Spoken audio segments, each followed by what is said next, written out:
ঘুমোবো আমি, ঘুমোবে তুমি, গল্প শোনাবে ঘুম পড়ি, হালকা আলো চোখ বন্ধ। চলো একটা গল্প শুনি, রাতের গল্প বাংলায়। আজকের গল্প পান্তা পাগল বুড়ি। এক যে ছিল বুড়ি, সে প্রচন্ড পান্তা ভাত খেতে ভালোবাসতো। সে পান্তা ভাত দেখলেই পাগল হয়ে যেত, পান্তা ভাতের লোভে। পান্তা ভাত দেখলে সে কিছুতেই নিজের লোভ সামলাতে পারত না। এক চোর সেই পান্তা ভাত পাগল বুড়ির বাড়ির পাশ দিয়ে মধ্যরাতে যাচ্ছিল।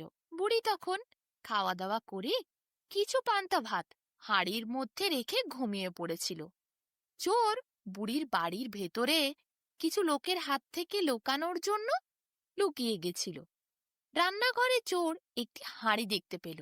হাঁড়ির মধ্যে পান্তা ভাত ছিল। বুড়ির হাতের রান্না করা ওই ভাত খেয়ে চোরের এত ভালো লাগলো, চোর ভাবল, প্রতিদিন আমি এই বুড়ির বাড়িতে এরপর খাবার খেতে আসবো, পান্তা ভাত খাবো। চোর পরের দিন ভোর হতেই চলে গেল সেখান থেকে।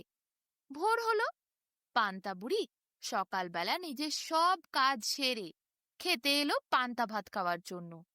কিন্তু সে দেখলো, এ কি, হাঁড়ির মধ্যে একটি দানাও নেই ভাতের। সব তার পান্তা ভাত শেষ হয়ে গেছে। কি করে হলো এটি? বুড়ি মনে করলো, কাল রাতে তো সে সব পান্তা ভাত খায়নি, কিছু তো রেখেছিল। ভালো করে বুড়ি নজর করে দেখলো, হাঁড়িটি যেখানে রেখেছিল সেখানে নেই, তার একটু পাশে রয়েছে। বুড়ি বুঝতে পারল, কেউ নিশ্চয়ই এই রান্নাঘরের ভেতরে ঢুকেছিল, না হলে হাঁড়ির জায়গা পরিবর্তন কি করে হলো?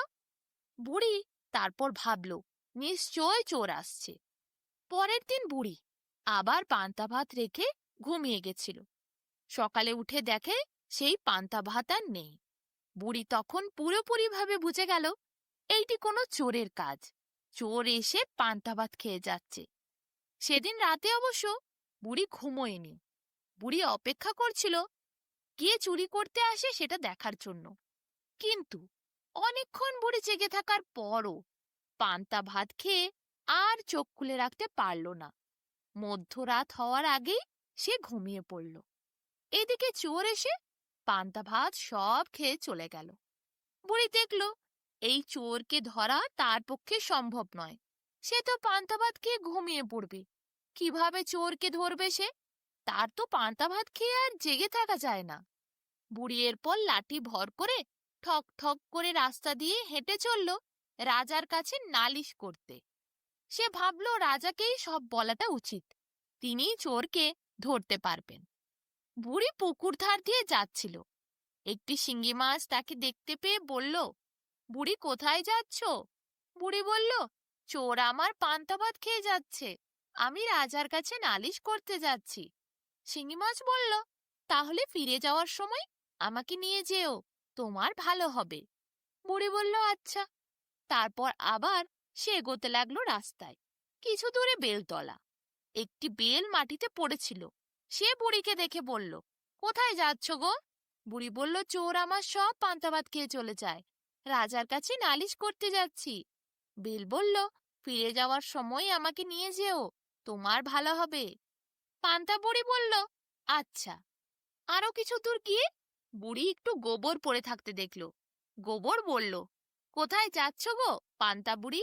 পান্তা বুড়ি বলল, চোর আমার সব পান্তা ভাত খেয়ে চলে যায়, তাই রাজার কাছে নালিশ করতে যাচ্ছি। গোবর বলল, ফিরে যাওয়ার সময় কিন্তু আমাকে নিয়ে যেও, তোমার ভালো হবে গো। বুড়ি বলল, আচ্ছা। খানিক দূরে যাওয়ার পর বুড়ি দেখল পথের ধারে একখানা খুর পড়ে রয়েছে। খুর বুড়িকে ডাক দিল, পান্তা বুড়ি, কোথায় যাচ্ছ?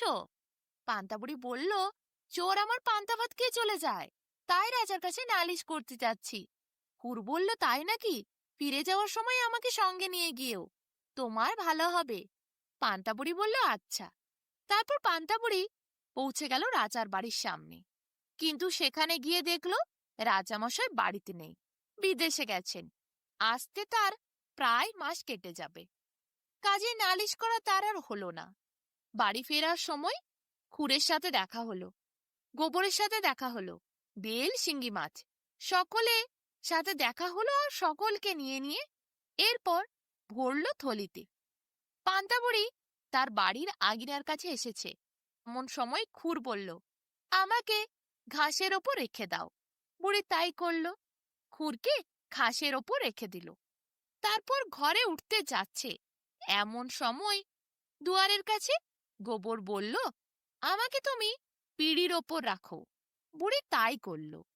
এরপর বুড়ি যখন ঘর ঢুকলো, বেল বলল, আমাকে উনুনের ভেতর রাখো। শুনে বুড়ি তাই করলো। শেষে ছিল শিঙ্গি মাছ, সে বলল, আমাকে তোমার পান্তা ভাতের ভেতরে রাখো। বুড়ি ঠিক তাই করলো। এরপর রাত্রিবেলা খাওয়া দাওয়া করে বুড়ি শুয়ে পড়ল। বুড়ি যেই ঘুমিয়ে গেল, অমনি গভীর রাতে চোর এসে হাজির হলো। তার তো জানা ছিল না বুড়ি সেদিন কি ফন্দি পেতে রেখেছিল। সে পান্তা ভাতের হাঁড়িতে হাত ঢোকালো পান্তা ভাত খাওয়ার জন্য। সেখানে ছিল শিঙি মাছ। সে চোর বেটাকে কাঁটা ফুটিয়ে একেবারে তার দু চোখ দিয়ে জল বার করে দিল। শিঙি মাছের খোঁচা খেয়ে চোর কাঁদতে কাঁদতে উনুনের কাছে গেল। তার ভেতর ছিল বেল। চোর যেই আঙ্গুলটি দেবে, উনুনের মধ্যে বেল ছিল ফটাস করে ফাটল। চোরের চোখে মুখে ভয়ানকভাবে বেল ছিটে লাগলো। এরপর সে ব্যথায় পাগল হয়ে যাচ্ছিল। এমন সময় সে ঘর থেকে ছুটে বেরোতে যাবে, অমনি তার গোবরে পা লাগলো। পায়ে গোবর লাগতে ধপাস করে গিয়ে পড়ল সে ঘাসের ওপরে। সেখানে ছিল খুর। খুরে পা কাটা গেল, ভয়ানকভাবে কেটে একেবারে অবস্থা খারাপ। মা গো বাবা গো বলে চিৎকার করতে লাগলো চোর। আর কিছুতেই সে না চিৎকার করে থাকতে পারল না। তার যন্ত্রণা এতটাই প্রবল ছিল। তার চিৎকার শুনে বুড়ি জেগে গেল। বুড়ি দেখল চোরটি পান্তা ভাত খেতে এসেছিল। তার অবস্থা একেবারে খারাপ। এখন সে মা গো বাবা গো গেলুম গেলুম বলে চিৎকার করছে। বুড়ি তাড়াতাড়ি লাঠি নিয়ে বেরিয়ে এসে জোরে জোরে চিৎকার করতে লাগলো, চোর এসেছে, চোর এসেছে, ধরো ধরো চোর বেটাকে ধরো বলে। অমনি আশেপাশের প্রতিবেশীরা সবাই ছুটে এলো। গ্রামেরও কত লোকরা এলো। সবাই মিলে চোরকে ধরে ফেললো। তখন চোরের অবস্থা খারাপ। চোর মা গো বাবা গো বলে চিৎকার করে যাচ্ছে তখনও। চোর বলল, ভুল করেছি, আমায় ক্ষমা করে দাও, আর কোনোদিন পান্তা ভাত খেতে আসবো না। তখন বুড়ি বলল, তাই নাকি? তোকে তো শাস্তি দেওয়া হবে। আমার কত স্বাদের পান্তা ভাত তুই খেয়েছিস প্রতি রাতে। এরপর দেখ তোকে সবাই কি করে। দুমদাম করে গ্রামের লোকেরা সবাই কিল ঘুষি মারতে লাগলো চোরটিকে। চোরটির অবস্থা খারাপ হয়ে গেল। তার তো পায়ে লেগেই ছিল। সে আর সেখান থেকে কোনোভাবেই পালিয়ে যেতে পারল না। সবাই মিলে ধরে চোরকে এরপর রাজার কাছে নিয়ে গেল। রাজামশাই ছিল না, মন্ত্রী সেদিন ছিল। মন্ত্রী এরপর চোরকে উপযুক্ত শাস্তি দিল। পান্তা বুড়ির আর বাড়িতে কোনোদিন কেউ পান্তা ভাত খেতে আসতো না। ভুল করেও পান্তা বুড়ির পান্তা ভাত চুরি করার কেউ সাহস দেখাতো না। বুড়ি এরপর প্রতিদিন 3 বেলা করে পান্তা ভাত রান্না করত আর নিজে আনন্দে খেত। সকালেও সেই পান্তা ভাত রেখে ভালো করে মজা করে নিজে বাড়িতে বসে পান্তা ভাত খেত।